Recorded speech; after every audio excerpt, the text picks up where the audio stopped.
ಎನ್ಇಎಕ್ಸ್ ಎಂಇಪಿಗೆ ಮತ್ತೆ ಸ್ವಾಗತ. MEP engineering ಶ್ರೇಷ್ಠತೆಗೆ ನಿಮ್ಮ ಮಾರ್ಗದರ್ಶಿ. ಇಂದಿನ ವಿಡಿಯೋದಲ್ಲಿ ನಾವು ವಿದ್ಯುತ್ ಎಂಜಿನಿಯರಿಂಗ್ನ ಅತ್ಯಂತ ಮಹತ್ವದ ವಿಷಯವನ್ನು ತಿಳಿಯಲಿದ್ದೇವೆ: ಸರ್ಕ್ಯೂಟ್ ಬ್ರೇಕರ್ಗಳ ವಿಧಗಳು. ನೀವು ವಿದ್ಯಾರ್ಥಿಯಾಗಿರಲಿ, ಸೈಟ್ ಎಂಜಿನಿಯರ್ ಆಗಿರಲಿ ಅಥವಾ ಎಂಇಪಿ ಡಿಸೈನ್ಗೆ ಹೊಸಬರಾಗಿರಲಿ, ಈ ವಿಡಿಯೋ ಸರ್ಕ್ಯೂಟ್ ಬ್ರೇಕರ್ ಹೇಗೆ ಕೆಲಸ ಮಾಡುತ್ತದೆ ಮತ್ತು ಯಾವುದನ್ನು ಎಲ್ಲಿ ಬಳಸಬೇಕು ಎಂದು ಸ್ಪಷ್ಟವಾಗಿ ಅರ್ಥಮಾಡಿಸುತ್ತದೆ. ಹಾಗಾದರೆ ಶುರು ಮಾಡೋಣ. ಮುಂದೆ ಹೋಗುವ ಮೊದಲು ಇಂದು ನಾವು ಏನನ್ನು ಕಲಿಯಲಿದ್ದೇವೆ ಎಂದು ಒಂದು ನೋಟ ಹಾಕೋಣ. ಮೊದಲಿಗೆ ಸರ್ಕ್ಯೂಟ್ ಬ್ರೇಕರ್ನ ಮುಖ್ಯ ಕಾರ್ಯಗಳು ಮತ್ತು ಅನುಕೂಲಗಳನ್ನು ತಿಳಿಯುತ್ತೇವೆ. ಅದು ಫ್ಯೂಸ್ಗಿಂತ ಹೇಗೆ ಉತ್ತಮ ಎಂದು ಅರ್ಥಮಾಡಿಕೊಳ್ಳುತ್ತೇವೆ. ನಂತರ ರಕ್ಷಣೆಯ 3 ವಿಧಗಳಿಗೆ ಹೋಗುತ್ತೇವೆ: ಓವರ್ಲೋಡ್, ಶಾರ್ಟ್ ಸರ್ಕ್ಯೂಟ್ ಮತ್ತು ಲೀಕೇಜ್.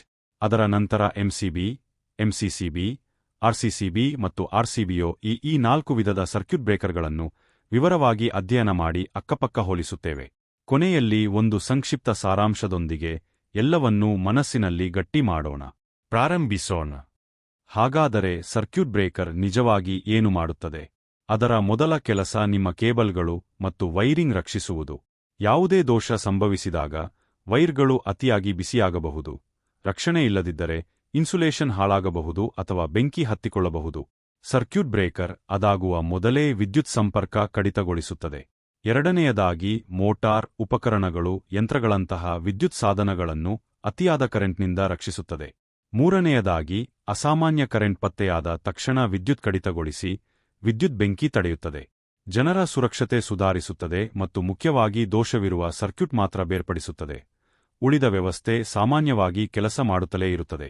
ಇನ್ನು ಅನುಕೂಲಗಳ ಬಗ್ಗೆ ಮಾತನಾಡೋಣ. ಫ್ಯೂಸ್ಗಿಂತ ಭಿನ್ನವಾಗಿ ಸರ್ಕ್ಯೂಟ್ ಬ್ರೇಕರ್ ಮರುಬಳಕೆ ಮಾಡಬಹುದಾಗಿದೆ. ದೋಷ ಸರಿಪಡಿಸಿದ ನಂತರ ರೀಸೆಟ್ ಮಾಡಿ ಮತ್ತೆ ಬಳಸಬಹುದು. ಇದು ವೇಗವಾಗಿ ಕಾರ್ಯನಿರ್ವಹಿಸುತ್ತದೆ, ಹೆಚ್ಚು ಸುರಕ್ಷಿತ ಮತ್ತು ದೋಷ ಗುರುತಿಸಲು ಸುಲಭ. ಒಟ್ಟಾರೆ ಇದು ಜಾಣ, ಸುರಕ್ಷಿತ ಮತ್ತು ವಿಶ್ವಾಸಾರ್ಹ ಸಾಧನ. ಸರ್ಕ್ಯೂಟ್ ಬ್ರೇಕರ್ ಕೇವಲ ಒಂದು ಕೆಲಸ ಮಾಡುವುದಿಲ್ಲ, ದೋಷದ ಪ್ರಕಾರ ಅನುಗುಣವಾಗಿ 3 ವಿಧದ ರಕ್ಷಣೆ ನೀಡುತ್ತದೆ. ಮೊದಲನೆಯದು ಓವರ್ಲೋಡ್ ರಕ್ಷಣೆ. ಒಂದು ಸರ್ಕ್ಯೂಟ್ನಲ್ಲಿ ಕರೆಂಟ್ ದೀರ್ಘ ಸಮಯದವರೆಗೆ ನಿಗದಿತ ಮಿತಿ ಮೀರಿದಾಗ ಇದು ಕೆಲಸ ಮಾಡುತ್ತದೆ. ಉದಾಹರಣೆ: ಒಂದೇ ಸಾಕೆಟ್ಗೆ ತುಂಬಾ ಉಪಕರಣಗಳನ್ನು ಸಂಪರ್ಕಿಸುವುದು. ಸರ್ಕ್ಯೂಟ್ ನಿಭಾಯಿಸಲಾಗದೆ ಬ್ರೇಕರ್ ಟ್ರಿಪ್ ಆಗುತ್ತದೆ. ಎರಡನೆಯದು ಶಾರ್ಟ್ ಸರ್ಕ್ಯೂಟ್ ರಕ್ಷಣೆ. ಲೈವ್ ವೈರ್ ನ್ಯೂಟ್ರಲ್ಗೆ ನೇರವಾಗಿ ತಾಕಿ ಅತ್ಯಧಿಕ ಕರೆಂಟ್ ಹರಿದಾಗ ಇದು ಕೆಲಸ ಮಾಡುತ್ತದೆ. ಸಾಮಾನ್ಯ ಕಾರಣ: ಹಾಳಾದ ವೈರ್ ಇನ್ಸುಲೇಷನ್. ಬ್ರೇಕರ್ ತಕ್ಷಣ ಪ್ರತಿಕ್ರಿಯಿಸುತ್ತದೆ. ಮೂರನೆಯದು ಮಾನವ ಸುರಕ್ಷತೆಗೆ ಅತ್ಯಂತ ಮಹತ್ವದ್ದು: ಲೀಕೇಜ್ ರಕ್ಷಣೆ. ಆರ್ಸಿಸಿಬಿ ಮತ್ತು ಆರ್ಸಿಬಿಒ ಸಾಧನಗಳಲ್ಲಿ ಇದು ಇರುತ್ತದೆ. ಕರೆಂಟ್ ಭೂಮಿಗೆ ಲೀಕ್ ಆಗುತ್ತಿದ್ದರೆ, ಅದು ಮನುಷ್ಯನ ದೇಹದ ಮೂಲಕ ಹರಿಯುತ್ತಿದ್ದರೂ ಸಹ ಗಂಭೀರ ಗಾಯವಾಗುವ ಮೊದಲೇ ವಿದ್ಯುತ್ ಕಡಿತಗೊಳಿಸುತ್ತದೆ. ಮೊದಲ ಮತ್ತು ಅತ್ಯಂತ ಸಾಮಾನ್ಯವಾಗಿ ಬಳಸಲಾಗುವ ವಿಧ್ ಎಂಸಿಬಿ, ಮಿನಿಚರ್ ಸರ್ಕ್ಯೂಟ್ ಬ್ರೇಕರ್. ಹೆಸರೇ ಹೇಳುವಂತೆ ಇದು ಕಡಿಮೆ ಕರೆಂಟ್ ಅಪ್ಲಿಕೇಶನ್ಗಳಿಗೆ ವಿನ್ಯಾಸಗೊಳಿಸಿದ ಸಣ್ಣ ಸಾಧನ. ಮನೆಗಳು, ಸಣ್ಣ ಕಚೇರಿಗಳು ಮತ್ತು ಲೈಟಿಂಗ್ ಸರ್ಕ್ಯೂಟ್ಗಳಲ್ಲಿ ಇದನ್ನು ಕಾಣಬಹುದು. ಎಂಸಿಬಿ 2 ವಿಷಯಗಳಿಂದ ರಕ್ಷಿಸುತ್ತದೆ: ಓವರ್ಲೋಡ್ ಮತ್ತು ಶಾರ್ಟ್ ಸರ್ಕ್ಯೂಟ್. ದೋಷ ಸಂಭವಿಸಿದಾಗ ಟ್ರಿಪ್ ಯೂನಿಟ್ ಅಸಾಮಾನ್ಯ ಕರೆಂಟ್ ಪತ್ತೆ ಮಾಡಿ ಕಾಂಟ್ಯಾಕ್ಟ್ ತೆರೆಯುತ್ತದೆ. ಅಲ್ಲಿ ಆರ್ಕ್ ಉಂಟಾಗುತ್ತದೆ, ಅದು ಆರ್ಕ್ ಚ್ಯೂಬ್ಗೆ ತಳ್ಳಲ್ಪಡುತ್ತದೆ. ಅಲ್ಲಿ ಅದು ವಿಸ್ತರಿಸಲ್ಪಟ್ಟು, ತಂಪಾಗಿ, ವಿಭಜಿಸಲ್ಪಟ್ಟು ಸುರಕ್ಷಿತವಾಗಿ ನಂದಿಸಲ್ಪಡುತ್ತದೆ. ನೆನಪಿಡಿ, ಎಂಸಿಬಿ 100 ಆಯಂಪೊರೆಗೆ ರೇಟ್ ಆಗಿದೆ. ಭೂಮಿ ಲೀಕೇಜ್ ಅಥವಾ ವಿದ್ಯುತ್ ಆಘಾತದಿಂದ ರಕ್ಷಿಸುವುದಿಲ್ಲ, ಅದು ಆರ್ಸಿಸಿಬಿ ಕೆಲಸ. ಆದರೆ ಮನೆ ಮತ್ತು ಸಣ್ಣ ಅನುಸ್ಥಾಪನೆಗಳಲ್ಲಿ ಮೂಲ ಸರ್ಕ್ಯೂಟ್ ರಕ್ಷಣೆಗೆ ಎಂಸಿಬಿ ನಿಮ್ಮ ಮೊದಲ ಆಯ್ಕೆ. ಮುಂದಿಂದು ಎಂಸಿಸಿಬಿ, ಮೋಲ್ಡೆಡ್ ಕೇಸ್ ಸರ್ಕ್ಯೂಟ್ ಬ್ರೇಕರ್. ಇದನ್ನು ಎಂಸಿಬಿಯ ಭಾರೀ ಆವೃತ್ತಿ ಎಂದು ಭಾವಿಸಿ. ಎಂಸಿಬಿ 100 ಆಯಂಪ್ ನಿಭಾಯಿಸಿದರೆ, ಎಂಸಿಸಿಬಿ 2 500 ಆಯಂಪ್ವರೆಗೆ ನಿಭಾಯಿಸಬಲ್ಲದು. ಇದು ಕೈಗಾರಿಕಾ ಮತ್ತು ವಾಣಿಜ್ಯ ಅಪ್ಲಿಕೇಶನ್ಗಳಿಗೆ ಸೂಕ್ತ. ಕಾರ್ಖಾನೆಗಳು, ಕೈಗಾರಿಕಾ ಪ್ಯಾನೆಲ್ಗಳು ಮತ್ತು ದೊಡ್ಡ ಕಟ್ಟಡಗಳಲ್ಲಿ ಎಂಸಿಸಿಬಿ ಕಾಣಬಹುದು. ಎಂಸಿಸಿಬಿ ವಿಶೇಷತೆ ಏನೆಂದರೆ, ಇದರಲ್ಲಿ ಹೊಂದಾಣಿಕೆ ಮಾಡಬಹುದಾದ ಟ್ರಿಪ್ ಸೆಟ್ಟಿಂಗ್ಗಳಿವೆ. ನಿರ್ದಿಷ್ಟ ಲೋಡ್ ಅವಶ್ಯಕತೆಗನುಗುಣವಾಗಿ ರಕ್ಷಣೆಯ ಮಿತಿ ಸರಿಹೊಂದಿಸಬಹುದು. ಇದು ಕೈಗಾರಿಕಾ ಬಳಕೆಗೆ ಅತ್ಯಂತ ಸೂಕ್ತ. ಎಂಸಿಬಿಯಂತೆಯೇ ಎಂಸಿಸಿಬಿ ಕೂಡ ಓವರ್ಲೋಡ್ ಅಥವಾ ಶಾರ್ಟ್ ಸರ್ಕ್ಯೂಟ್ ಪತ್ತೆ ಮಾಡಿ ಟ್ರಿಪ್ ಆಗಿ ಆರ್ಕ್ ಚ್ಯೂಬ್ನಲ್ಲಿ ಆರ್ಕ್ ನಂದಿಸುತ್ತದೆ. ಆದರೆ ಹೆಚ್ಚಿನ ಕರೆಂಟ್ ಮಟ್ಟದಿಂದಾಗಿ ಒಳ ವಿನ್ಯಾಸ ಬಹಳ ಗಟ್ಟಿಮುಟ್ಟಾಗಿರುತ್ತದೆ. ಸ್ಪ್ರಿಂಗ್ ಕಾರ್ಯವಿಧಾನ ದೋಷದ ಸಮಯ ಕಾಂಟ್ಯಾಕ್ಟ್ ವೇಗವಾಗಿ ತೆರೆಯಲು ಶಕ್ತಿ ಬಿಡುಗಡೆ ಮಾಡುತ್ತದೆ. ಈಗ ನಾವು ಆರ್ಸಿಸಿಬಿ, ರೆಸಿಡ್ಯುಯಲ್ ಕರೆಂಟ್ ಸರ್ಕ್ಯೂಟ್ ಬ್ರೇಕರ್ ಬಳಿ ಬಂದಿದ್ದೇವೆ. ಇದು ಸಂಪೂರ್ಣ ಮಾನವ ಸುರಕ್ಷತೆಗಾಗಿ ಇದೆ. ಮೂಲ ತತ್ವ ಹೀಗಿದೆ: ಆರೋಗ್ಯಕರ ಸರ್ಕ್ಯೂಟ್ನಲ್ಲಿ ಲೈವ್ ವೈರ್ನಲ್ಲಿ ಹರಿಯುವ ಕರೆಂಟ್ ಮತ್ತು ನ್ಯೂಟ್ರಲ್ ವೈರ್ ಮೂಲಕ ಹಿಂದಿರುಗುವ ಕರೆಂಟ್ ಸಮಾನವಾಗಿರಬೇಕು. ಸಮನಾಗಿಲ್ಲವೆಂದರೆ ಕರೆಂಟ್ ಎಲ್ಲೋ ಲೀಕ್ ಆಗುತ್ತಿದೆ. ಆ ಎಲ್ಲೋ ಭೂಮಿ ಆಗಿರಬಹುದು ಅಥವಾ ಇನ್ನೂ ಭಯಂಕರ ಮನುಷ್ಯನ ದೇಹ. ಆರ್ಸಿಸಿಬಿ ಕರೆಂಟ್ ಟ್ರಾನ್ಸ್ಫಾರ್ಮರ್ ಮೂಲಕ ಈ ವ್ಯತ್ಯಾಸವನ್ನು ನಿರಂತರ ಮೇಲ್ವಿಚಾರಣೆ ಮಾಡುತ್ತದೆ. 30 ಮಿಲಿಯಾಂಪ್ನಷ್ಟು ಸಣ್ಣ ಅಸಮತೋಲನ ಕಂಡ ತಕ್ಷಣ ಟ್ರಿಪ್ ಆಗಿ ಲೈವ್ ಮತ್ತು ನ್ಯೂಟ್ರಲ್ ಎರಡನ್ನೂ ಸಂಪರ್ಕ ಕಡಿತಗೊಳಿಸುತ್ತದೆ. ಇದು ಮಾರಣಾಂತಿಕ ವಿದ್ಯುತ್ ಆಘಾತ ತಡೆಯಲು ಸಾಕಷ್ಟು ವೇಗವಾಗಿ ಆಗುತ್ತದೆ. ಮುಖ್ಯ ಗಮನಿಸಿ, ಆರ್ಸಿಸಿಬಿ ಓವರ್ಲೋಡ್ ಅಥವಾ ಶಾರ್ಟ್ ಸರ್ಕ್ಯೂಟ್ನಿಂದ ರಕ್ಷಿಸುವುದಿಲ್ಲ. ಆದ್ದರಿಂದ ಯಾವುದೇ ಅನುಸ್ಥಾಪನೆಯಲ್ಲಿ ಎಂಸಿಬಿ ಬದಲಾಗಿ ಅಲ್ಲ, ಎಂಸಿಬಿ ಜೊತೆಗೆ ಆರ್ಸಿಸಿಬಿ ಬಳಸಬೇಕು. ಸಾಮಾನ್ಯ ರೇಟಿಂಗ್ಗಳು 30 ಮಾ, 100 ಮಾ ಮತ್ತು 300 ಮಾ. ಸ್ನಾನಗೃಹ ಮತ್ತು ಒದ್ದೆ ಪ್ರದೇಶಗಳಿಗೆ 30 ಮಾ ಮಾನದಂಡ. ಮತ್ತು ಈಗ ಅತ್ಯಂತ ಸಂಪೂರ್ಣ ರಕ್ಷಣಾ ಸಾಧನ ಆರ್ಸಿಬಿಒ. ಇದನ್ನು ಎಂಸಿಬಿ ಮತ್ತು ಆರ್ಸಿಸಿಬಿ ಒಂದೇ ಘಟಕದಲ್ಲಿ ಸೇರಿಸಿದ ಸಾಧನ ಎಂದು ಭಾವಿಸಿ. ಆರ್ಸಿಬಿಒ ಎಂದರೆ residual current breaker with overcurrent protection. ನಾವು ಚರ್ಚಿಸಿದ 3 ದೋಷ ವಿಧಗಳಿಂದಲೂ ರಕ್ಷಿಸುತ್ತದೆ: ಓವರ್ಲೋಡ್, ಶಾರ್ಟ್ ಸರ್ಕ್ಯೂಟ್ ಮತ್ತು ಲೀಕೇಜ್ ಕರೆಂಟ್. ಒಂದೇ ಸಾಧನ, ಸಂಪೂರ್ಣ ರಕ್ಷಣೆ.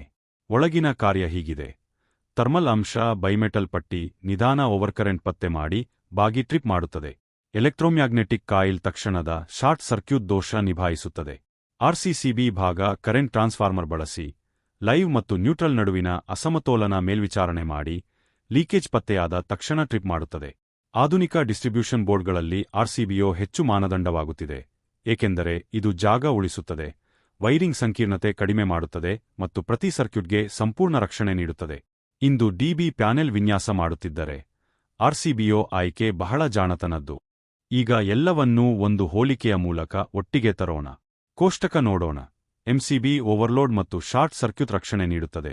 ಮನೆಗಳು, ದೀಪಗಳು ಮತ್ತು ಸಾಕೆಟ್ಗಳಿಗೆ ಸರಿಯಾದ ಆಯ್ಕೆ. ಸರಳ, ವಿಶ್ವಾಸಾರ್ಹ, ಮೂಲ ರಕ್ಷಣೆ.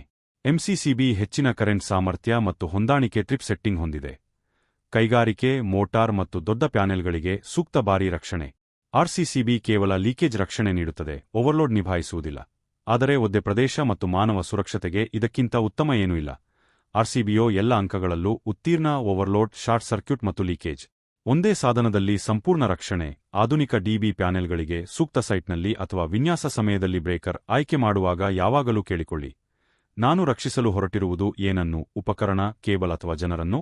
ಆ ಉತ್ತರ ಯಾವ ಸಾಧನ ಬಳಸಬೇಕೆಂದು ತಿಳಿಸುತ್ತದೆ. ಎಲ್ಲವನ್ನೂ ಗಟ್ಟಿ ಮಾಡಲು ಒಂದು ಸರಳ ಸಾರಾಂಶದೊಂದಿಗೆ ಮುಗಿಸೋಣ. ಎಂಸಿಬಿ ಓವರ್ಲೋಡ್ ಮತ್ತು ಶಾರ್ಟ್ ಸರ್ಕ್ಯೂಟ್ನಿಂದ ಸರ್ಕ್ಯೂಟ್ ರಕ್ಷಿಸುತ್ತದೆ. ನಿಮ್ಮ ದೈನಂದಿನ ಮನೆಯ ಬ್ರೇಕರ್. ಎಂಸಿಸಿಬಿ ಹೆಚ್ಚಿನ ಕರೆಂಟ್ ಸಾಮರ್ಥ್ಯ ಮತ್ತು ಹೊಂದಾಣಿಕೆ ಸೆಟ್ಟಿಂಗ್ನೊಂದಿಗೆ ಭಾರೀ ಕೈಗಾರಿಕಾ ಲೋಡ್ ರಕ್ಷಿಸುತ್ತದೆ. ಆರ್ಸಿಸಿಬಿ ಲೀಕೇಜ್ ಕರೆಂಟ್ ಪತ್ತೆ ಮಾಡಿ ವಿದ್ಯುತ್ ಆಘಾತದಿಂದ ಮನುಷ್ಯರನ್ನು ರಕ್ಷಿಸುತ್ತದೆ. ಆರ್ಸಿಬಿಒ ಸಂಪೂರ್ಣ ರಕ್ಷಣೆ, ಜನರನ್ನೂ ಉಪಕರಣಗಳನ್ನೂ ರಕ್ಷಿಸುತ್ತದೆ. ಸರ್ಕ್ಯೂಟ್ ಬ್ರೇಕರ್ಗಳ ವಿಧಗಳ ಪಾರ್ಟ್ 1 ಇಲ್ಲಿಗೆ ಮುಗಿಯಿತು. ಪಾರ್ಟ್ 2ರಲ್ಲಿ ಇನ್ನಷ್ಟು ಮುಂದುವರಿದ ವಿಧಗಳ ಬಗ್ಗೆ ತಿಳಿಯುತ್ತೇವೆ. ಆದ್ದರಿಂದ ಚಂದಾದಾರರಾಗಿ ಮತ್ತು ಬೆಲ್ ಅಧಿಸೂಚನೆ ಆನ್ ಮಾಡಿ ತಪ್ಪಿಸಿಕೊಳ್ಳಬೇಡಿ. ಈ ವಿಡಿಯೋ ಸಹಾಯಕವಾಗಿದ್ದರೆ ಲೈಕ್ ಮಾಡಿ, ಅದು ಚಾನೆಲ್ ಬೆಳೆಯಲು ನಿಜವಾಗಿ ಸಹಾಯ ಮಾಡುತ್ತದೆ. ಯಾವುದೇ ಪ್ರಶ್ನೆ ಇದ್ದರೆ ಕಾಮೆಂಟ್ನಲ್ಲಿ ಹಾಕಿ. ಮುಂದಿನ ವಿಡಿಯೋದಲ್ಲಿ ಮತ್ತೆ ಭೇಟಿಯಾಗೋಣ. ದಯವಿಟ್ಟು ಇದಕ್ಕೆ ಥಮ್ಸ್ ಅಪ್ ನೀಡಿ ಮತ್ತು ನಿಮ್ಮ ಎಲೆಕ್ಟ್ರಿಕಲ್ ಅಥವಾ ಎಂಇಪಿ ಕ್ಷೇತ್ರದ ಸ್ನೇಹಿತರು ಮತ್ತು ಸಹೋದ್ಯೋಗಿಗಳೊಂದಿಗೆ ಹಂಚಿಕೊಳ್ಳಿ. ಇದು ನಿಜವಾಗಿಯೂ ಹೆಚ್ಚು ಎಂಜಿನಿಯರ್ಗಳು ಈ ಚಾನೆಲ್ ಅನ್ನು ಕಂಡುಹಿಡಿಯಲು ಮತ್ತು ಈ ಪರಿಕಲ್ಪನೆಗಳನ್ನು ಉಚಿತವಾಗಿ ಕಲಿಯಲು ಸಹಾಯ ಮಾಡುತ್ತದೆ. ಮತ್ತು ಕೊನೆಯದಾಗಿ, ನಿಮ್ಗೆ ಒಬ್ಬ ಸ್ನೇಹಿತ, ಸಹೋದ್ಯೋಗಿ ಅಥವಾ ಎಲೆಕ್ಟ್ರಿಕಲ್ ಎಂಜಿನಿಯರಿಂಗ್ ಕಲಿಯುತ್ತಿರುವ ವಿದ್ಯಾರ್ಥಿ ಇದ್ದರೆ, ಈ ವಿಡಿಯೋವನ್ನು ಈಗಲೇ ಅವರೊಂದಿಗೆ ಹಂಚಿಕೊಳ್ಳಿ. ನಿಮ್ಮ ಒಂದು ಶೇರ್ ಅವರು ಪ್ರೊಟೆಕ್ಷನ್ ಸಿಸ್ಟಮ್ಗಳನ್ನು ಅರ್ಥಮಾಡಿಕೊಳ್ಳುವ ರೀತಿಯನ್ನು ಶಾಶ್ವತವಾಗಿ ಬದಲಾಯಿಸಬಹುದು. ಎಂಇಪಿ ಪರಿಕಲ್ಪನೆಗಳು, ಸೈಟ್ ಪ್ರಾಕ್ಟಿಕಲ್ಗಳು, ಡ್ರಾಯಿಂಗ್ಗಳು ಮತ್ತು ಡಿಸೈನ್ ಟಿಪ್ಸ್ ಕುರಿತು ಪ್ರತಿ ವಾರ ಹೊಸ ವಿಡಿಯೋಗಾಗಿ ಎನ್ಇಎಕ್ಸ್ಎಂಇಪಿ ಅನ್ನು ಸಬ್ಸ್ಕ್ರೈಬ್ ಮಾಡಿ. ಮುಂದಿನ ವಿಡಿಯೋದಲ್ಲಿ ಸಿಗೋಣ. ಸರ್ಕ್ಯೂಟ್ ಬ್ರೇಕರ್ಗಳ ವಿಧಗಳು ಭಾಗ 2. ಸೈಟ್ನಲ್ಲಿ ನೀವು ತಿಳಿದುಕೊಳ್ಳಬೇಕಾದ ಎಲ್ಲವೂ. ತಪ್ಪಿಸಿಕೊಳ್ಳಬೇಡಿ. ಕಲಿಯುತ್ತಲೇ ಇರಿ, ನಿರ್ಮಿಸುತ್ತಲೇ ಇರಿ. ಅಲ್ಲಿ ಸಿಗೋಣ.